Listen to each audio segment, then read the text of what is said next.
Saludo a Raúl Feliz, nuestro experto en temas económicos y financieros. Raúl, buenas noches. Buenas noches, Leo. Oye, qué chunga. Esto ya es una chunga. Que sí te pongo, que no te pongo, que sí te pongo, pero no entran en vigor estos, etcétera. Ahí es donde nos quiere tener Donald Trump, me parece, en la incertidumbre que le hace un gran daño a la economía mexicana. Eso es lo que yo pienso. ¿Tú qué opinas? Totalmente de acuerdo. Es una improvisación. Aquí no hubo ningún elemento porque de análisis previo de parte del equipo de Donald Trump. ¿Cómo pones unos aranceles generalizados y al otro día te enteras que la industria automotriz norteamericana iba a perder los pocos dineros que gana y que iba a estar en una situación de casi quiebra? Y luego los quitas. Sí. O sea, está claro que no hubo un análisis de los riesgos, de los balances, o que nadie se atreve a decírselo al presidente Trump. Nadie se atreve a contradecir en la corte al presidente Trump. Entonces estamos en una situación donde esperemos mañana que va a hablar la presidenta posiblemente con el presidente Trump, si nos quitan aranceles sobre otros rubros. Pero por lo pronto entre el 20 y el 30% de las exportaciones mexicanas han sido exentuadas del arancel. Hablé con un par de agentes aduaneros mexicanos y me decían, no sabemos qué hacer. No, o sea, está parada aquí la aduana, no sabemos cómo, si es sobre productos ya que hay que entregar, en fin. Es un relajo. Desastre. Yo me metí un clavado en los datos, imagínate, de fracciones arancelarias. Sí. Y lo único que llegué a la conclusión es que hay una frase que dice que el valor del producto se le resta los insumos que se compraron en Estados Unidos y sobre eso se grava con el 25%. Pero bueno, como te das cuenta, eso gravaría los insumos de Canadá, los insumos de México, los insumos de Asia. Es decir, es un absurdo, es algo muy improvisado. Yo espero que, mi opinión es que esto no va a durar mucho. Se va a ir diluyendo, porque pronto otros sectores de la economía norteamericana van a ceder a la Casa Blanca a pedir una excepción. Que tal vez es lo que quiere Trump, o sea, que vayan a pedirle cosas, porque así él puede obtener arreglos sectoriales, específicos, y gente que le deben el favor de que los está exceptuando. Pero me pone muy nervioso cuando los políticos empiezan a jugar así con la economía, Raúl. Desde luego, es algo muy malo y por eso algo que no le debe haber gustado nada a Donald Trump es lo que está pasando con el mercado. El Standard & Poor's 500, previo a esta semana, iba ganando 4%. Sí.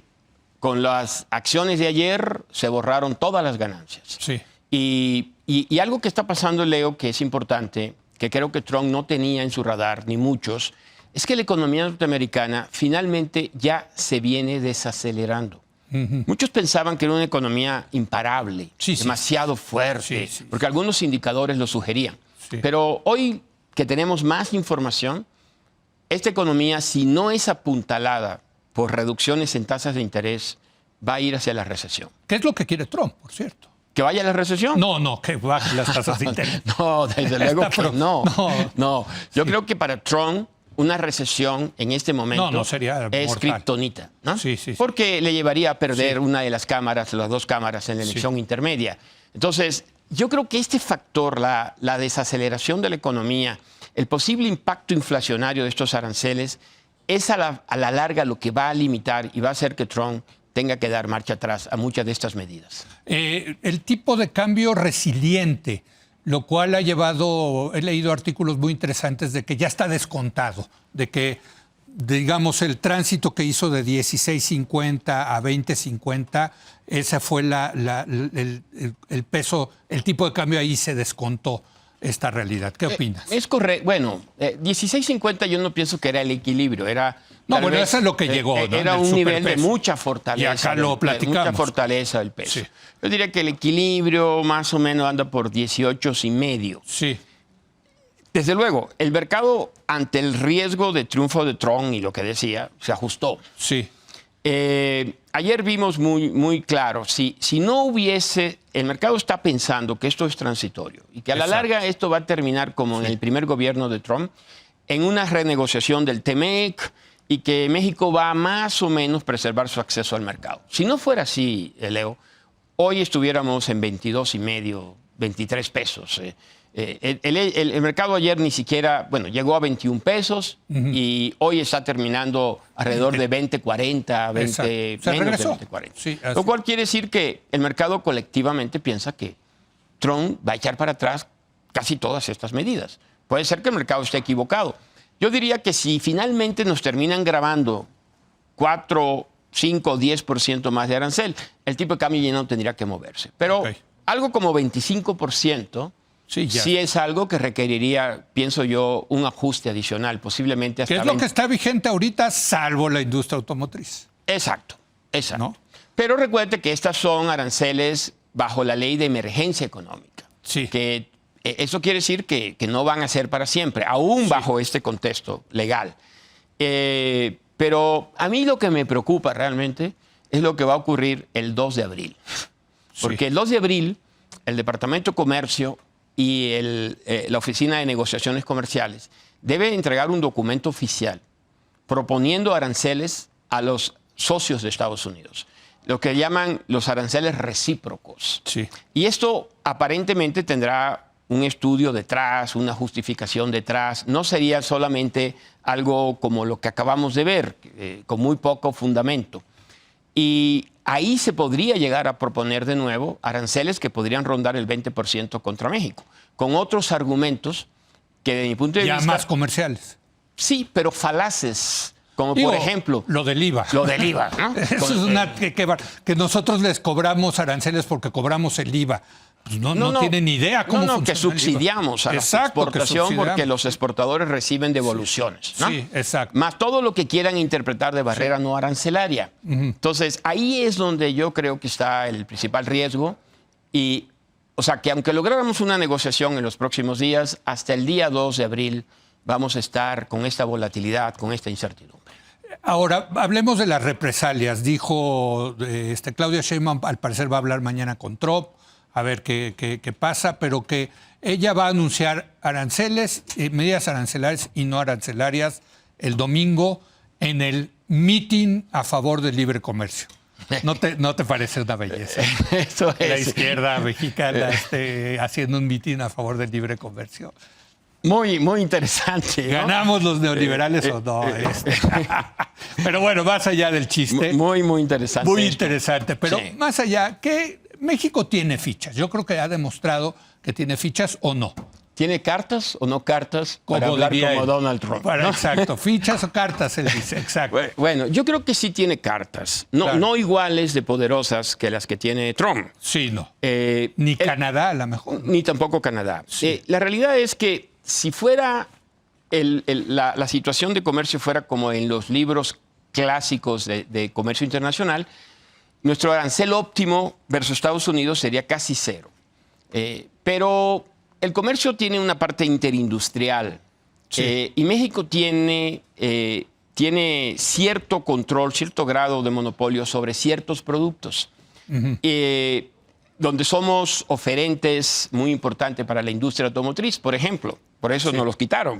Las piezas, ¿no? Las piezas, las autopartes. Sí. Pero también somos compradores importantes de ciertos productos, por ejemplo, la carne de cerdo, los embutidos, que además están concentrados en ciertos distritos donde el Partido Republicano es muy poderoso. Entonces yo creo que lo que podemos anunciar, dependiendo de lo que mañana se acuerde o no con el presidente Trump, son aranceles enfocados, específicos, a ciertos sectores de la industria y a ciertos sectores de la producción en el sector agrícola, que le hagan daño a la economía norteamericana y que lleven a que estos sectores, como vimos a la industria automotriz ir a reclamar, vayan a reclamar a la Casa Blanca que se quiten estos aranceles. Claro. Déjame, más allá del tipo de cambio, más allá de las bolsas, en fin, a mí lo que me preocupa es que llevamos ya muchos meses con incertidumbre en un contexto donde la economía mexicana se está desacelerando,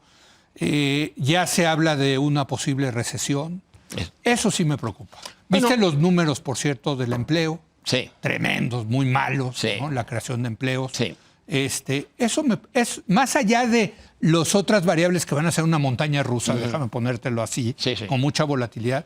Eso a mí es lo que me preocupa, Raúl. Sí. Ya lo platicábamos hace unas semanas. La economía ya se contrajo en el cuarto trimestre. Sí. Tuvo una contracción de 0.6%, que si lo anualizamos es un 2.5% de caída. Sí. Y este primer trimestre seguro va a ser negativo también. Entonces, bueno, técnicamente se darían las coincidencias de una recesión, pero el segundo de este año también apunta a ser cero o negativo. Así que son 9 meses de no crecimiento o de crecimiento. Pero si esto, o sea, no tenemos un cálculo muy preciso de cómo esta incertidumbre impacta a ciertas variables, lo más seguro, Leo, es que la caída del crecimiento en el primer semestre será mayor que lo esperado. Y si hay aranceles que permanezcan porque nos ponen los recíprocos, por aquellas otras razones, pues sí, directamente vamos a una recesión. Y lo que pasa es que hay que entender que no estamos en nuestras cartas de negociación están limitadas por la situación actual de la economía mexicana. Nuestra apuesta, la gran apuesta de México, fue a la exportación al mercado americano, a volvernos relevantes e importantes productores de autos, el quinto productor, casi el cuarto productor de autos en el mundo. Y Donald Trump está obsesionado con la idea de que la industria automotriz vuelva a los Estados Unidos. Regrese. Entonces, vamos a suponer que lográramos negociar, que nos quitaran los aranceles, pero la obsesión de Trump de amenazar directamente a las empresas les podría llevar a reducir sus inversiones en México. Ya viste lo de Honda, ¿no? Que Honda dice que se va a ir a Indiana en lugar de permanecer en Guanajuato. Bueno, en fin, ¿no? Yo creo que esa es aún sin aranceles, esa va a ser la realidad de los próximos 4 años. Es decir, las inversiones que iban a venir a México, inversión extranjera directa, muy importante para seguir aumentando nuestra capacidad instalada, se van a detener por lo menos transitoriamente. Bueno, para documentar el optimismo, vamos a llamar así tu sección, querido Raúl, ese 2% del neoliberalismo de crecimiento. Que si lo actualizamos era 1.8, ¿no? Bueno, pero pues se veía para todo dar. Gracias, querido Raúl. Gracias a Raúl Feliz. Ahora voy a hablar con Eduardo Bojorquez sobre el tema de la corrupción, en particular la orden de aprehensión en contra del exgobernador de Michoacán, Silvano Aureoles.